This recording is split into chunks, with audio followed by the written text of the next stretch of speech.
Oh, hello friends, it's Scott from Keto. If you're new to my channel, welcome. On my channel, you get to come along for the ride on my keto journey.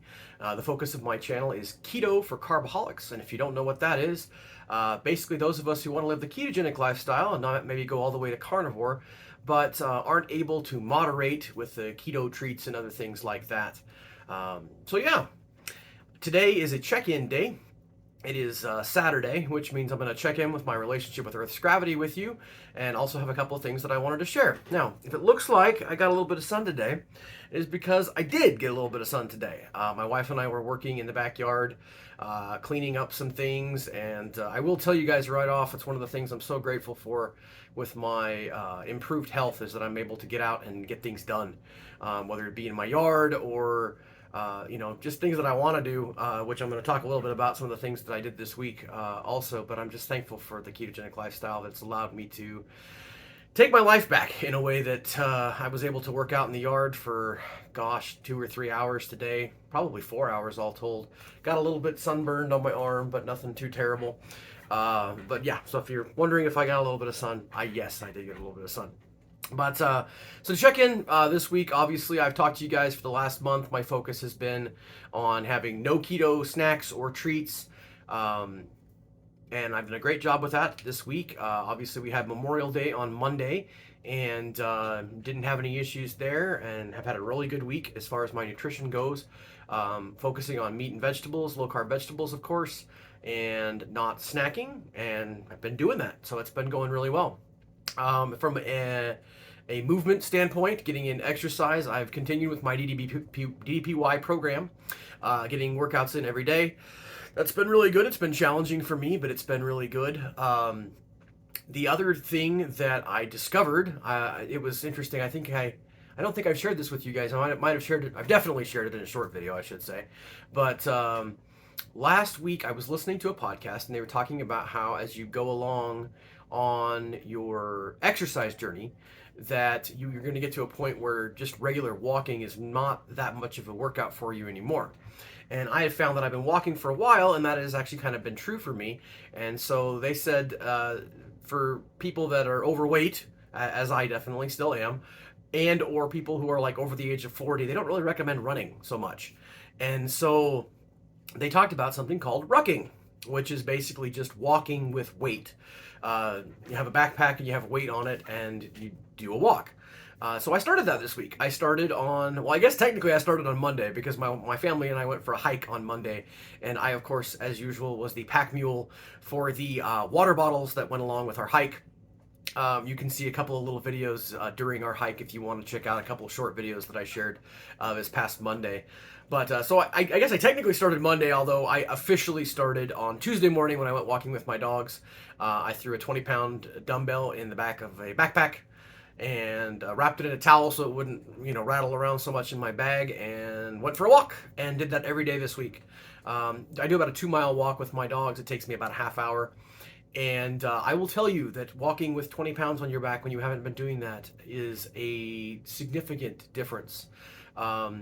The biggest thing that I noticed, actually, certainly it's a challenging workout, and I'm definitely sweating by the time the workout is finished and I'm done with my walk. But the biggest thing that I noticed is how much more challenging my DDPY workouts have been after I finished my walk. So that has been a big deal for me. It's been really good, but I'm definitely warmed up by the time I get to my DDPY workouts. And so that has been a really good thing for me, but a really challenging thing for me. So yeah, but it's been a good week. So my relationship with Earth's gravity, last week I was 344.4. This week I am 343.2, so down 1.2 pounds this week. That puts me down 11.2 pounds since the 3rd of May, so in a month. I lost just over 10 pounds, so yay for that. Obviously, I keep mentioning this because I'm so frustrated that I got to where I was, but hey, we're heading in the right direction, so be happy about that, and I am. So yeah, I had a very good week. As I mentioned, I went hiking on Monday for Memorial Day, and that was really good to get out into nature with my family. And I really appreciate that time, spending time with my 2 kids, my son and my daughter, and my wife. And we took the dogs with us, And we just had a great day, and it was really fun. And my son talked about how much he enjoyed that afterwards, and so that really warmed my heart. Um, but yeah, it's been a very good week, and the thing that I wanted to share with you guys today, other than checking in and letting you know that I am still progressing on my relationship with Earth's gravity, which is important, was I listened to something interesting while I was listening to a podcast actually about rucking, which is the new exercise thing that I've started this week. And during that podcast, I'm actually listening to these two guys talking about rucking, and the one guy says to the other guy, yeah, one of the things that's really important when you're rucking is that you don't have your phone with you, you don't listen to podcasts, which is hilarious because I'm rucking, I'm literally doing what he's talking about and listening to him, and he's telling me that I shouldn't be listening to him while I'm doing my rucking. And that got me to thinking, and what it got me thinking about was that it's good to listen to those who have experience. It's good to listen to those who know a lot about a subject and have, rules and ideas for the way to do things. Having said that, you are an individual. I am an individual. And you're your own experiment. I think Anisha Salisbury says N equals 1. She's not the only one who says that. But, do an experiment of 1. You are you, and you're the only you that's ever been. Dr. Seuss says something about that, right? And my whole point with that is, I was listening to this guy, I'm rucking, and I'm hearing him say, hey, when you go rucking, you really shouldn't have any, podcast or anything in your ear. And I'm like, well, thanks for sharing, but that doesn't really work for me. And I liked a lot of the other things that he said, by the way. He had like a 2 hour and 20 minute or something conversation with another guy, and they were talking about rucking and all the benefits of it and that sort of thing. But it would have been really easy for me to throw the baby out with the bathwater and say, hey, I don't like this guy because he's telling me I shouldn't be doing something I like to do. But I can just say, that particular thing doesn't work for me. And I did take a step back and go, would there be some benefit to, having that time to just commune with nature? And I said, no, not really.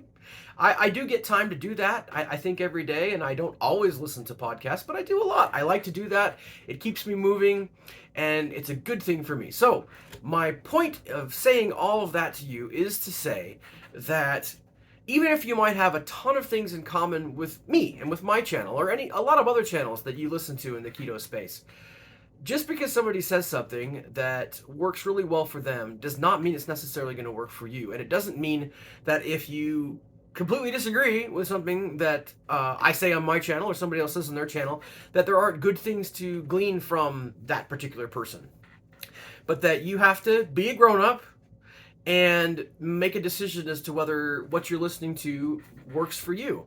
Now, particularly if you're new to keto, you might want to do a lot of listening to somebody who's got a lot more experience than you do. But as time goes on, you can take a step back and look at some of the things that you're doing and really maybe question the reason why you're doing those things. I was trying to think. I was listening to another podcast earlier this week, and I like to give credit where credit is due, but anyway, I can't remember exactly where it was, but they were talking about the fact that there's a lot of different people, obviously in the keto space, and a lot of different people sharing things in a lot of different spaces, but that what somebody is sharing is important for them, but that if you took every single thing that every person says and tried to do it, first of all, you're going to find a lot of contradictions, because things that work well for one person might be the opposite of what works for somebody else. Even in the keto space, somebody might tell you how much they enjoy the low-carb vegetables, and somebody else might say how inflammatory those particular same vegetables are to them. Somebody might talk about how much they enjoy eating chicken and fish, and somebody else might say, no, I need to only eat beef. Those things aren't necessarily opposed to one another. They're right for that person, and they're right for that person. And so, yeah, that's what I wanted to share with you guys today, is that even if you found somebody that you really, really vibe with, you might find something that doesn't work for you. And it's not that you can't take a step back and think about that and go, hey, maybe this is something I haven't tried before. Maybe I should try that. But if you really put some time in and think about it and go, that particular thing doesn't work for me, that is okay. And you can still listen to that person. You can still enjoy their YouTube channel or their podcast or whatever it is. But you are the only you that is out there. You are N equals one, a one-person experiment of your experiences in this life. And I think it's very easy to go down the rabbit hole of trying to take everything that everybody says and trying to do it. And like I said, first of all, a lot of what different people say contradict one another. And second of all, I think you probably drive yourself crazy. So yeah, that was my thought for today. My plan for this upcoming week is to continue with more of the same. I actually bought a new backpack for rucking. It's a little bit better. It's got something that I can clip around my hips, and it's just a nicer bag, so I'm kind of looking forward to using a little bit better equipment, so to speak, for rucking. But that the plan really is from a nutrition standpoint, is to keep doing the same thing that I've been doing, and hopefully we'll continue to have the success. Like I said, I wish the success were a little bit faster because I gave up so much ground on my relationship with Earth's gravity earlier this year. But you know, at the end of the day, I was actually saying this to my wife. I want to say it was yesterday or the day before as we were driving. I said, you know, if I didn't ever lose another pound, which I definitely think I will, but if I never lost another pound, the other health benefits that I found from the ketogenic lifestyle, I would take them every day of the week and twice on Sunday. I can walk. I can hike. I could go and do a mile-and-a-half hike with my family on Memorial Day. This side of 3 years ago, I couldn't walk around the block. There's a street right next to our street, and I tried to do that loop around a little over 3 years ago. My back hurt so bad that I couldn't make that walk, and so while my progress is not as fast as I would like it to be, it is fast enough, and the other benefits of the way that I live and eat far outweigh any frustration that I might have that it isn't my change in my relationship with Earth's gravity is not as fast as I would like it to be. I actually just thought of one more thing that I wanted to share with you guys, and I know I'm going a little bit longer today, but my wife and I have decided that we are going to go on the low-carb cruise for 2025. We are very excited. We just reached out to the person, and we're doing it. We're pulling the trigger. We've never been to Alaska, and we're super, super duper excited about that. Super duper excited to hopefully meet some of you in person. That would be really awesome. But this is really a once-in-a-lifetime kind of trip for Liz and I, so we're really looking forward to that. Drop into the comments and let me know if you, too, are planning on going on the low-carb cruise to Alaska in 2025. Or even if you're not, if you've ever been to Alaska, if you've ever cruised to Alaska, I would love to hear about it, so tell me about it. Day by day, keep calm and keto on, my friends. We'll check in with you again soon.